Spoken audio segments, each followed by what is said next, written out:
Hello guys and welcome back to Akshika academy. आज की video में हमने एक्सरसाइज 5.1 स्टार्ट करनी है। पिछली वीडियोस में हमने इस चैप्टर के एग्जाम्पल कर लिए थे, प्लस इंट्रो भी हमने देख लिया था अच्छे से कि क्या क्या इस चैप्टर में होने वाला है। ठीक है, अगर अभी तक आपने वो वीडियो चेकआउट नहीं करी है तो लिंक आपको डिस्क्रिप्शन में मिल जाएगा, आप अभी जाकर पहले इंट्रो चेकआउट कर सकते हैं। तो आते हैं एक्सरसाइज 5.1 में। एक और बात है, जिन लोगों ने वो वीडियो देखी है उनके लिए ये वीडियो समझना बहुत ही आसान हो जाएगा, ईजी हो जाएगा। ठीक है, बट अगर आपने नहीं देखी है ना, आपका बेस क्लियर है, तब भी कोई प्रॉब्लम नहीं है, तब भी आप यहाँ पर आ सकते हो डायरेक्ट। ओके, तो एक्सरसाइज 5.1 बहुत ही ईजी है। क्वेश्चन नंबर फर्स्ट पे आते हैं। सबसे पहले कह रहे हैं, in which of the following situations does the list of numbers involved make an arithmetic progression and why. कह रहे हैं ये फर्स्ट क्वेश्चन में आपको 4 पार्ट्स गिवन है। इन 4 पार्ट्स में आपने जो भी आपको इन्फॉर्मेशन गिवन है उससे आपने सीरीज़ बनानी है एक। ठीक है, सीरीज़ अपने आप बन जाएगी इन्फॉर्मेशन से। देन आपने चेक करना है कि उन 4 पार्ट्स की जो सीरीज़ बनी है, उन 4 पार्ट्स वाली सीरीज़ में से कौन सी सीरीज़ एपी है और कौन सी नहीं है। ठीक है, एंड अगर नहीं है तो क्यों नहीं है तो क्यों है, ये बातें आपने बतानी है। सबसे पहले तो ये कि आपने सीरीज़ बनानी पड़ेगी आपको। तो फर्स्ट पार्ट कह रहा है, the taxi fare after each kilometre where the fare is ₹15 for the first kilometre and ₹8 for each additional kilometre. कह रहे हैं टैक्सी फेयर है, टैक्सी आप लेते हो कभी तो उसका चार्ज जो होता है। ठीक है, तो कह रहे हैं कि सबसे पहला जो किलोमीटर है आपका, उसके लिए आपको भरने पड़ेंगे ₹15 एंड देन उसके बाद जो भी सब्सिक्वेंट किलोमीटर्स आप जा रहे हो उस पर किलोमीटर के लिए आपको पे करना पड़ेगा ₹8। जैसे कि सपोज मान लेते हैं आप 3 किलोमीटर्स जाना चाहते हो तो फर्स्ट किलोमीटर के लिए 15, देन सेकेंड एंड थर्ड के लिए 8 ईच। ठीक है, तो ऐसे आपने एक सीरीज़ बनानी है। तो ऐसे देख सकते हैं ऐसे कि जैसे ये मान लिया आपका फर्स्ट किलोमीटर है। ठीक है, देन ये सेकंड, देन ये थर्ड, देन ये फोर्थ, देन ये फिफ्थ। ठीक है, तो इस किलोमीटर के लिए आपको पे करने हैं ₹15, देन हर एक के लिए पे करने हैं आपने 8 8 8 एंड देन 8। तो सीरीज़ आपकी ये नहीं है। ठीक है, सीरीज़ ये नहीं है क्योंकि सीरीज़ आपके वहाँ तक के टोटल की होती है। तो ये सीरीज़ आपकी है, फर्स्ट तो है 15, देन है 15 + 8, क्योंकि डी ऐड होता चला जाता है ना सीरीज़ में। देखो जो आपका AP होता है उसमें ये थोड़ा ना होता है कि A1 एंड A2 अलग सेपरेट टर्म है, नहीं, A2 के अंदर D भी ऐड हुआ है ना। तो ये जो 8 है ना, जो हमें क्वेश्चन में ₹8 गिवन है, ये हमारा D है, तो A2 निकालने के लिए हमें D प्लस करना पड़ेगा। तो ये हो जाएगा 15 + 8 सेकेंड टर्म। थर्ड टर्म क्या हो जाएगा, 15 + 8 + 8। सिमिलरली फोर्थ टर्म हो जाएगा 15 + 8 + 8 + 8। 4 बार होगा, 3 बार, 4 बार होगा, 3 बार होगा। ठीक है, तो उसके बाद फोर्थ वाले में 4 बार होगा। तो हमारी सीरीज़ बन जाएगी कुछ ऐसे। AP नहीं लिखते अभी, फिलहाल सीरीज़ लिखते हैं। Series is equal to first के लिए 15, देन 15 + 8 होता है 20, 23, देन नेक्स्ट होगा 31 एंड सो ऑन की सीरीज़ जाती जाएगी। ठीक है, तो आपकी सीरीज़ जो फॉर्म हुई है वो है ये। ठीक है, याद रखना है आपकी जो सीरीज़ है वो 15 8 8 8 8 नहीं है। ठीक है, क्योंकि हमारा जो AP होता है उसमें A1 A2 होता है। A2 वाले में आपका D टर्म, D जो है D कॉमन डिफरेंस, वो ऑलरेडी इंक्लूडेड होता है। तो ये जो 8 8 है ये हमें कॉमन डिफरेंस गिवन थे, एक तरीके से कह सकते हो आप। तो आपको सीरीज़ बनाने की भी ज़रूरत नहीं थी क्योंकि कॉमन डिफरेंस इक्वल है ना, तो ये AP है। बट नॉर्मल तरीके से अगर हम करें तो ये हमारी सीरीज़ बन गई है। D चेक कर लो, D सबसे पहले हम लेंगे A2 - A1 जो कि हो जाता है 23 - 15 दैट इज़ 8। देन एक और बार निकाल लेते हैं, जितना है उतनी बार चेक करने के लिए। 31 - 23 ये भी आपका हो जाएगा 8। ठीक है ना, तो D इक्वल आ रहा है, so this is an AP। ठीक है, इसी के साथ ये वाला पार्ट हमारा सॉल्व हो गया। सेकंड पार्ट पे आ रहे हैं, the amount of air present in a cylinder when a vacuum pump removes 1/4 of the air remaining in the cylinder at a time। ठीक है, तो यहाँ पर जो D है वो 1/4 है, बट 1/4 नहीं है। ठीक है, 1/4 नहीं है। वो क्या कह रहे हैं, आपके पास एक सिलेंडर है जिसमें कुछ certain amount of air present है। कह रहे हैं आप हर बार पंप करते हो एयर, ठीक है, वैक्यूम कर देते हो, जिसमें हर बार जो प्रेजेंट एयर है या फिर जो रिमेनिंग एयर है उसका 1/4 निकलाता है। जैसे सपोज ठीक है, लेट्स जस्ट एग्जांपल ले रहे हैं हम कि पहले 100 एयर थी। ठीक है, आपने 1/4 निकाला तो कितनी निकाला आपने, 25 निकाल दिया, 25 निकाल दिया ना, क्योंकि 1/4 आपने किसका लेना है, 100 का। तो 25 निकाल दिया तो आपका आ जाएगा 75। देन आपने 75 का 1/4 निकालना है, ठीक है, ऐसे करना है। तो बात ये, अगर आप सिर्फ 1/4 देख रहे हो तो आप कहोगे तो डी तो बार बार 1/4 ही है, 1/4 ही है, 1/4 ही है, तो हमारा ये AP है। बट नहीं, डी वो नहीं है, कह रही है 1/4 रिमेनिंग गैस का निकल रहा है हर बार, तो डी चेंज हो रहा है हर बार, ठीक है, समझ रहे हो। डी का मतलब होता है जो चेंज आ रहा है आपकी सीरीज में, कॉमन डिफरेंस जो आ रहा है आपकी सीरीज में, अगर वो सेम होता है तभी हम कहते हैं कि वो AP है, बट इस केस में वो सेम नहीं होगा, ठीक है। ये आपका, आप मेंटल कैलकुलेशन करके बता सकते हो कि इस केस में सेम नहीं होगा, तो ये AP नहीं है। बट रिटर्न कैसे करके दिखाएंगे आप लोग, रिटर्न ऐसे करके दिखाएंगे कि हम मान लेते हैं कि जो पहले एयर प्रेजेंट थी ना उस सिलेंडर में, वो थी X यूनिट्स, ठीक है। मैंने लिख दिया ताकि आप लोगों का टाइम वेस्ट ना हो। मैंने लिखा let the air present in the cylinder at the beginning be X units, ठीक है। तो फर्स्ट टाइम आपने कितना पंप करा, तो फर्स्ट टाइम पंप करा तो हमने T1 तो ले लिया। देखो अगर हम सीरीज ले रहे हैं तो हमारा A1 तो आ गया है X यूनिट्स, ठीक है, फर्स्ट ये आ गया। A2 कैसे निकालेंगे, सेकेंड यूनिट निकालने के लिए आपकी जो थी एयर माइनस कर दो उसका 1/4, यानी कि उसी का 1/4, ये जो पार्ट है ये हो गया उसका 1/4, ठीक है। टोटल में से उसका 1/4 आपने माइनस करना है, जो रिमेनिंग होगा वही आपका सेकेंड टर्म होगा, क्योंकि ये तो चेंज है आपका, ये तो आपका D है, डिफरेंस है ये आपका, तभी आपका ये जो निकलेगा आंसर ये A2 होगा, ना कि D, ठीक है। तो इसका अगर हम निकालें,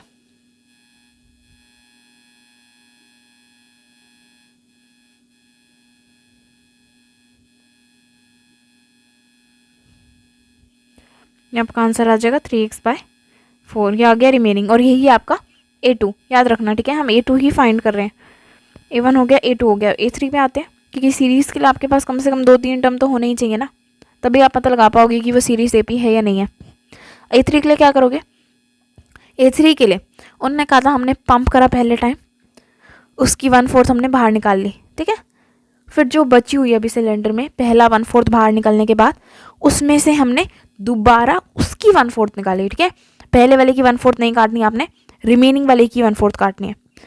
तो उस टाइम कितनी बची हुई है, इतनी बची हुई है, उसमें से उसी की 1/4 माइनस कर दो, यानी कि 1/4 ऑफ 3x/4, ये हो जाएगा आपका 3x/4 माइनस 3x/16, एलसीएम लेंगे आएगा 16, या 12x minus 3x, that is 9x/16, ये आ गया आपका क्या, A3।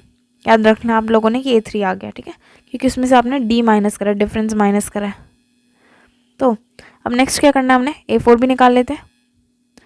A4 क्या होगा, उनने कहा अब जो रिमेनिंग बची थी, अब जो रिमेनिंग हवा बची थी उसमें से उसका 1/4 निकाला, रिमेनिंग ये बची थी तो इसमें से 1/4 निकालेंगे, रिमेनिंग माइनस उसका 1/4 ऑफ उसका, यानी कि बेसिकली जो भी आपका बचा हुआ है, ठीक है। यह आ जाएगा आपका 9x/16 माइनस 9x/64,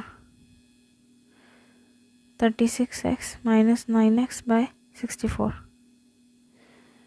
अब क्या आएगा 27x/64, ये आपका आ गया रिमेनिंग, ठीक है। आई थिंक सो 4 टर्म्स काफ़ी हैं, 4 टर्म्स से आपको पता लग जाएगा AP है या नहीं है, ठीक है। तो 4 टर्म्स निकला है, अब हमने क्या करना है, हमने D फाइंड आउट करना है। अगर D सेम होता है सारे केसेस में तो ये आपका AP है, वरना नहीं है। तो D का फॉर्मूला सबसे पहले हम लगा के देखेंगे, A2 माइनस A1, क्या था A2 था हमारा 3x/4 minus x, that is 3x minus 4x/x, that is minus x/x is equal to -1। First में आपका D आ रहा है ये, सेकंड में चेक करके देखते हैं, सेकंड का मतलब A3 माइनस A2 करके देखते हैं। A3 है आपका 9x/16 माइनस 3x/4, एलसीएम हो जाएगा इसका 16, 9x माइनस आपका हो जाएगा माइनस 3x/16। तो ये जो है ये D आपके सेम नहीं आ रहे, पहले 2 D ही सेम नहीं आ रहे, तो इसका मतलब हम इसे एपी कह ही नहीं सकते, क्योंकि एपी के लिए आपका एक कॉमन डिफरेंस होना चाहिए। जो डिफरेंस है सीरीज़ के टर्म्स में वो आपका कॉमन यानी कि सेम होना चाहिए, बट यहाँ पर नहीं है, तो this is not an AP. यहाँ पर लिख देते हैं, फिर उसी के साथ ये पार्ट ख़त्म।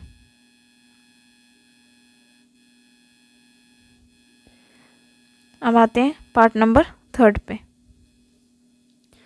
पार्ट नंबर 3 कह रहा है हमें, तो थर्ड पार्ट कह रहा है कि the cost of digging a well after every metre of digging when it cost 150 rupee for the first meter and rises by 50 rupee for each subsequent meter।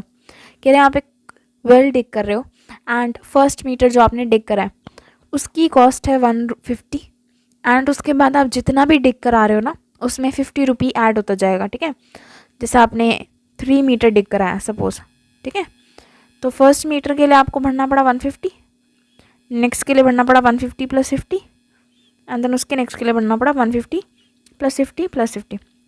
तो जितना आप करते जाओगे ना उस बेसिक 150 वाले अमाउंट में 50 रुपी ऐड होता जाएगा फॉर ईच या फिर पर किलोमीटर, सॉरी पर मीटर, ठीक है। तो आपका बेस अमाउंट तो 150 है, देन 50 रुपी सब्सिक्वेंटली ऐड होता जाएगा जैसे जैसे आप डिग कराते जाओगे, ठीक है। तो इस वाले में कोई कैलकुलेशन की नीड नहीं है, यहाँ पर साफ साफ पता लग रहा है कि ये जो सीरीज़ है ये आपकी ए पी है, बिकॉज बेस अमाउंट ये आपका ए हो गया एंड देन हर जो नेक्स्ट अमाउंट है वो आपका सेम से बढ़ रहा है, 50 से ही बढ़ेगा हर बार, है ना। इधर क्या हो जाएगा, इधर हो जाएगा 150 और 3 बार 50। तो जो हर बार का जो इसे हम टर्म्स मान रहे हैं, तो हर बार की जो टर्म्स है वो 50 से इंक्रीज़ हो रही है। इंक्रीज़ यानी कि चेंज हो गया, और जो चेंज आ रहा है वो सेम अमाउंट का आ रहा है, यानी कि कॉमन डिफरेंस हो गया। तो ये जो सीरीज़ है ये आपकी ए पी है। अगर इसे लिख के दिखाना है तो इसे लिख के देख लेते हैं एक बार, जैसे कि यहाँ पर देखते हैं लिख के। थर्ड वाले में कह रहे हैं फर्स्ट टर्म जो है वो तो आपका हो जाएगा 150, ठीक है, यानी कि ए जो है वो है 150 और हर सब्सिक्वेंट के लिए 50 ऐड होता जा रहा है। तो क्या करेंगे, फर्स्ट टर्म ये हो गया a1 is equal to 150, a2 क्या हो जाएगा 150 प्लस 50 दैट इज़ 200 हो जाएगा, ठीक है, second term. Then third term क्या होगा, ये तो आपका पहले से था, है ना, ये था आपके पास पहले से, अब आप प्लस कर दोगे और 50, तो ये हो जाएगा 250, ठीक है। सिमिलरली A4 जो हो जाएगा ये आपका हो जाएगा 300।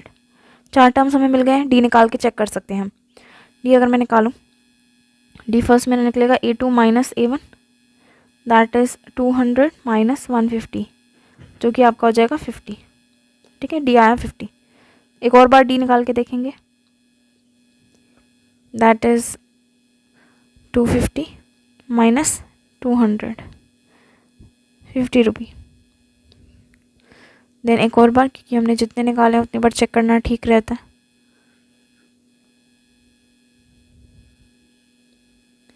आपका फिर से हो जाएगा 50, ठीक है। तो ये कैलकुलेशन हमें करने की ज़रूरत नहीं थी, ये भी करने की ज़रूरत नहीं थी, माइंड में हमने कर ही लिया था, क्योंकि 50 की एडिशन हो रही है, जो एडिशन हो रही है वो सेम नंबर की हो रही है, इसलिए आपका ये जो सीरीज़ है ये ए पी था। बट यहाँ पर हमने रिटर्न फॉर्म में करके दिखा दिया, हमने दिखा दिया कि डी हर बार सेम आ रहा है, तो इसीलिए this series form an A P.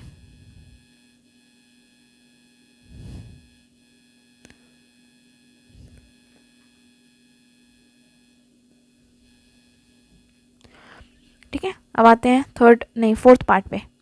Fourth part कह रहा है the amount of money in the account every year when 10,000 is deposited at compound interest at 8% per annum. कह रहे हैं मान लो आपने कभी एक टाइम पे 10,000 रुपये डिपॉजिट कराए इन योर बैंक, ठीक है, एंड हर साल हर ईयर के एंड पे आपको 8% कंपाउंडेड, सिंपल नहीं, कंपाउंडेड इंटरेस्ट मिलता है।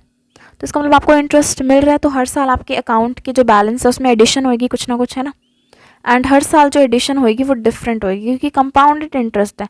सिंपल इंटरेस्ट होता तो सेम होती है एडिशन, बट कंपाउंडेड इंटरेस्ट है, तो एडिशन जो यहाँ पर हो रही है, जो बैंक बैलेंस था हमने जो रखवाया है बेसिकली 10,000, उसमें हर साल एडिशन हो रही है।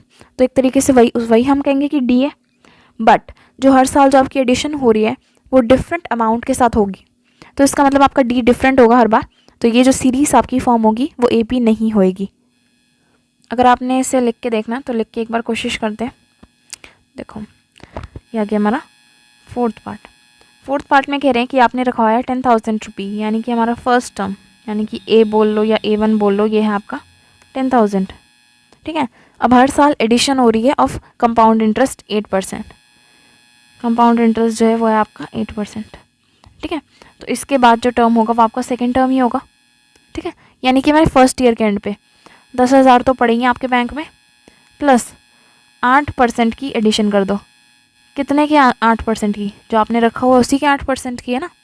किसका 8%? सिर्फ 8% तो नहीं लोगे ना, उस अमाउंट का 8% लोगे आप, ठीक है। तो क्या आपका आ जाएगा, आपका आ जाएगा A2 10,800, ठीक है। देन A3 कैसे निकालेंगे? A3 क्या करेंगे, कंपाउंड इंटरेस्ट होता है, यानी कि इकट्ठा हो रहा है जो इंटरेस्ट, यानी कि जो अमाउंट नया आ जाता है उस पर इंटरेस्ट मिलेगा। तो यानी कि कंपाउंड इंटरेस्ट, यानी कि सेकेंड ईयर के एंड पे जो आपको इंटरेस्ट मिलेगा वो मिलेगा इस अमाउंट पे, क्योंकि उस टाइम आपके बैंक में इतना अमाउंट पड़ा हुआ है, ठीक है। तो प्लस करोगे आप 8% ऑफ इतने का ही, ठीक है। देखो ऐड हो रहा है ना आपके अकाउंट में, ये तो पहले से ही था, इधर से आया ये वाला, है ना, इधर से आया ये वाला, बट ये जो है ये आपका इंटरेस्ट जो आपको मिलेगा उस साल के एंड में।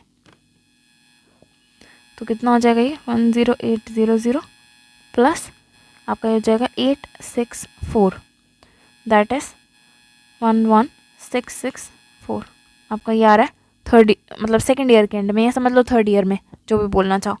देन एक और टर्म निकाल सकते हैं। A4 निकालने के लिए क्या करेंगे, वही अमाउंट जो ऑलरेडी पड़ा हुआ है प्लस इस साल जो हमें इंटरेस्ट मिलेगा।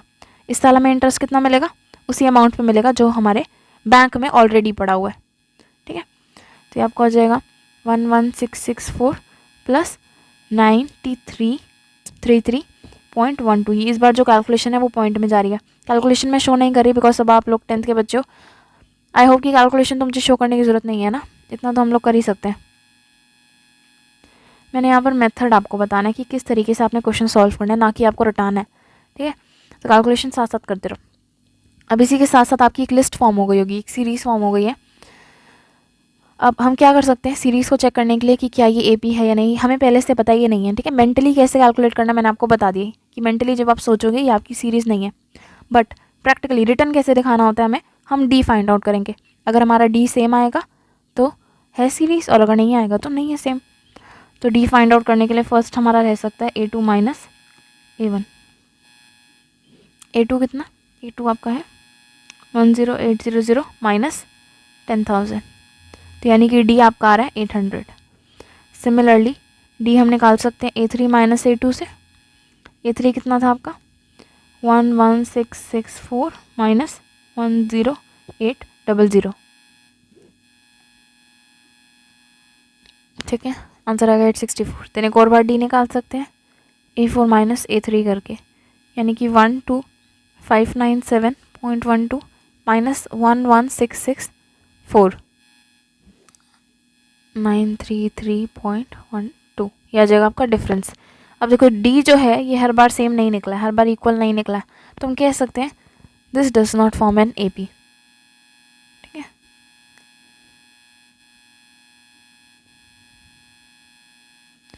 अब इसी के साथ हमारा क्वेश्चन नंबर 1 कंप्लीट हो गया। अगर क्वेश्चन नंबर 1 में आपको कोई भी डाउट है तो आप पूछ सकते हैं। कैसे पूछोगे, कमेंट बॉक्स है नीचे, आप कमेंट करके बता सकते हैं आपको कहाँ पर डाउट आया, कौन से पार्ट में, या कौन सी टाइम स्टैम्प आप डाल सकते हैं, कितने मिनट पे आपको डाउट आया, ठीक है, कहाँ पर एग्जैक्टली वीडियो में। तो इसी के साथ हम आते हैं क्वेश्चन नंबर 2 पे। क्वेश्चन नंबर 2 आपको कह रहा है write first 4 terms of the AP when the first term and common difference are given. कह रहे हैं आपको हमने AP का first term and common difference दे दिया, तो पहले के 4 टर्म्स निकाल के दिखाओ, ठीक है। बहुत ही ईजी है, फॉर्मूला हमने करा था जब हम एग्जाम्पल्स कर रहे थे, second term, third term, fourth term को निकालने के हमने फॉर्मूलेस करे थे।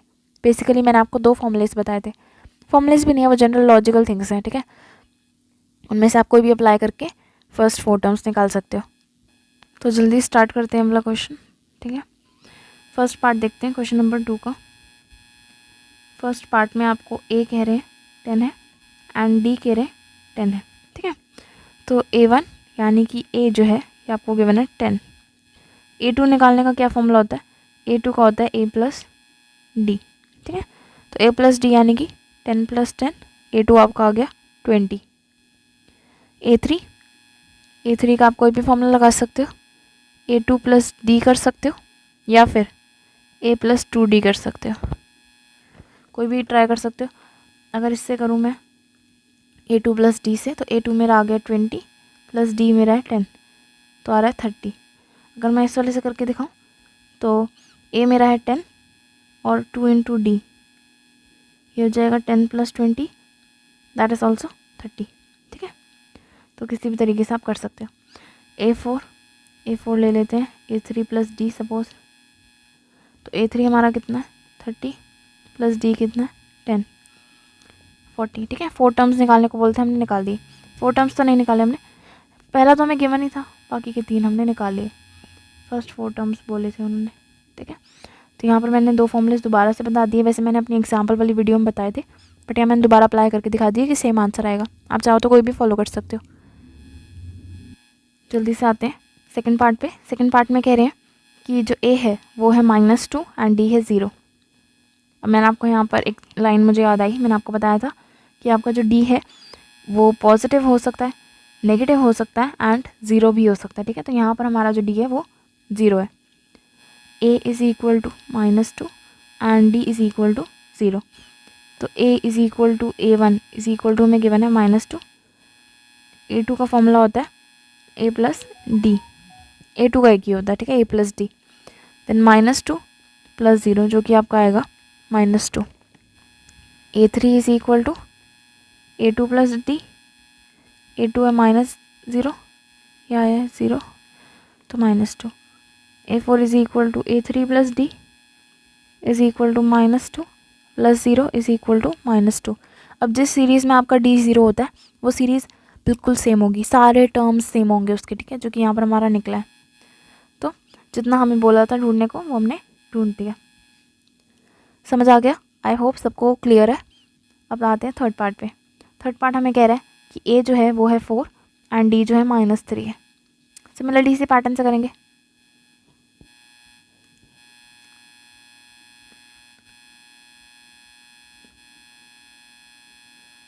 ठीक है, तो a = a1 = हमें गिवन है 4, a2 जो है वो है a + d यानी कि 4 - 3। ठीक है, क्योंकि d जो है वो -3 है, तो जैसे आप ऐसे लिखोगे ना, a + d, ठीक है, ऐसे लिखोगे तो ये आपका बेसिकली यही हो जाएगा। देखो ये ऐसे ही हो जाएगा ना, 4 - 3 जो कि आपका आ जाएगा 1। इसे रब कर देते, इसे रब कर देते, यही आएगा 1। देन a3 = a2 + d, यानी कि 1 + -3, यानी कि 1 - 3 = -2। And then a4 = a3 + d, that is -2 + -3, ठीक है, d है -3, तो जाएगा -2 - 3 आ जाएगा -5। तो आपकी सीरीज़ बन गई है, टर्म्स आ गए आपके। 4 था पहला, नेक्स्ट आया 1, then -2 and then -5। First 4 terms AP की हमने निकाल दिए, यही पूछा था हमसे। ठीक है, इजी है ना वाले क्वेश्चंस, मैंने कहा था पहले इजी रहेंगे क्वेश्चन। अब आते जल्दी से फोर्थ पार्ट पे। फोर्थ पार्ट में कह रहे हैं a = एक सेकेंड, फोर्थ पार्ट कह रहा है a = -1 एंड d = 1/2। सॉल्व करते हैं। a1 = a हमें 1 गिवन है, a2 कितना, a2 = a + d, यानी कि -1 + 1/2 जाएगा आपका 2 - 2 + 1 = -1/2। ये आ रहा है आपका a2। ठीक है, ऐसा आ सकता है, घबराने की कोई बात नहीं है। अगर उल्टा सीधा आ रहा है तो कोई नहीं, आपने कैलकुलेशंस करनी है जस्ट। a3 हो जाएगा a2 + d, a2 हमारा निकला ये, d हमारा है 1/2, दैट इज ये आ जाएगा आपका 0। देन a4, सीरीज़ में कोई टर्म 0 हो सकता है, हाँ बिल्कुल हो सकता है, इसमें कोई टेंशन वाली बात नहीं है। देन a3 + d, a3 है 0, d है आपका 1/2, तो आपका आ जाएगा आंसर 1/2। एक बार सीरीज़ मतलब जहाँ तक हमने निकाला वो लिख के देख लेते हैं। हमारी AP की सीरीज़ बन रही है 1, देन -1/2, देन 0 एंड देन 1/2। तो ये रहे हमारे पहले के 4 टर्म्स, ये हमने निकालने थे। अब बस एक पार्ट रह गया लास्ट का। एक मिनट, यहाँ पर हमने एक मिस्टेक करी, हमारा ये -1 है, ठीक है, फर्स्ट टर्म। अब आते हैं हम लास्ट पे। तो फिफ्थ पार्ट हमें क्या कह रहा है? फिफ्थ पार्ट हमें कह रहा है कि ए जो है वो है -1.25 एंड डी जो है वो है -0.25। ये पॉइंट वाला, बट ये ईसी है, ठीक है, पॉइंट वाली कैलकुलेशन हमें आती है। तो हमें पता है कि A1 इज इक्वल टू ए हमें गिवन है -1.25। सिमिलरली A2 क्या होगा? A2 होगा आपका A प्लस डी, -1.25 प्लस -0.25। तो ये आपका आ जाएगा -1.25 -0.25, जो कि आपका आ जाएगा -1.50। ठीक है ना? आई होप ये चीज़ क्लियर है। पॉइंट की कैलकुलेशन आप लोगों की पक्की होनी चाहिए यार, है ना? 10th में आ गए हो अब आप लोग। देन नेक्स्ट निकालना है हमें A3। A3 हम कर लेते हैं A2 प्लस डी। A2 आपका निकला -1.50 प्लस डी है आपका -0.50, नहीं 0.25 है, गलत लिख दिया। ठीक है, तो ये हो जाएगा -1.50 -1.25, माइनस माइनस साइन है दोनों में तो प्लस होगा, आंसर आ जाएगा -1.75। ठीक है ना? बस एक और निकालना हमने। A4 is equal to A3 plus D, यहाँ पर हो जाएगा -1.75 क्योंकि ये माइनस में ही निकलेगा, प्लस -0.25, ये आपको हो जाएगा -1.75 -0.25। माइनस है दोनों में तो प्लस होएगा, बट आंसर आपका नेगेटिव में ही आएगा। तो ये आ गया। एपी की एक बार सीरीज लिख देते। पहले के जो 4 टर्म है वो हैं आपके माइनस, सारे माइनस में, 1.25 -1.50 -1.75 एंड देन लास्ट -2.00। ये हमसे जो मांगा था हमने निकाल दिया। ठीक है, आई होप यहाँ तक आपको क्वेश्चंस क्लियर है। आज की वीडियो में हम यहीं तक करेंगे, थोड़ा थोड़ा लेकर चलते हैं, ठीक है, ताकि आपको सब कुछ समझ में आए। ऐसा ना हो कि आप लोग सो रहे हो, मैं यहाँ पर पढ़ा रही हूँ। ठीक है, तो आई होप यहाँ की वीडियो आपको आज की क्लियर है। अगर आपको कोई भी डाउट है तो आप कॉमेंट करके बता सकते।